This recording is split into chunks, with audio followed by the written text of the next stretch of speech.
माननीय Shri Raghav Chadha ji, need to tap India's potential in the field of artificial intelligence. Sir, आज मैं जिस विषय पर बात करने के लिए खड़ा हुआ हूं वो आज से भारत से कहीं ज्यादा आने वाले कल के भारत के लिए आवश्यक जरूरी है। मैं बात कर रहा हूं आर्टिफिशियल इंटेलिजेंस की। इस एआई की क्रांति के युग में सर, जहां अमेरिका के पास अपना chat GPT, Gemini, Anthropic, Grok जैसे इंडिजीनियस मॉडल्स हैं, वहीं चाइना ने डीप सीक जैसा सबसे ज्यादा क्षमता वाला और सबसे कम लागत से बना एआई मॉडल तैयार कर लिया है। लेकिन इस एआई के युग में सर भारत कहां है? क्या भारत इस युग में पिछड़ता जा रहा है? क्या भारत अपना जनरेटिव एआई मॉडल नहीं बना पाएगा?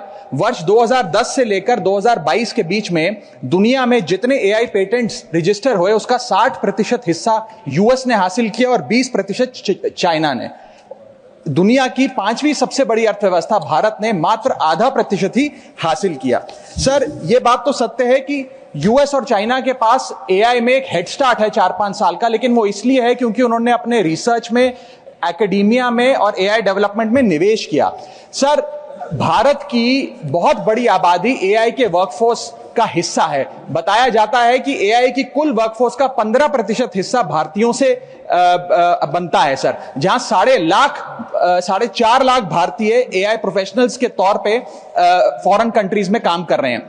Sir, India ranks 3rd in highest penetration of AI skills. इसका मतलब यह है सर कि भारत के पास प्रतिभा भी है, मेहनती लोग भी हैं, ब्रेन पावर भी है, डिजिटल इकोनॉमी भी है और 90 करोड़ से ज्यादा इंटरनेट यूजर्स भी हैं। लेकिन फिर भी कहीं ना कहीं आज भारत एआई का कंज्यूमर बन गया है, एआई का प्रोड्यूसर नहीं बन पा रहा। सर, ओपन एआई के फाउंडर सैम ऑल्टमैन से जब भारत की एआई पोटेंशियल के बारे में पूछा गया तो उन्होंने भारत को नकारते हुए कहा कि भारत का एआई पोटेंशियल पूरी तरीके से होपलेस है, यानी कि निराशाजनक है।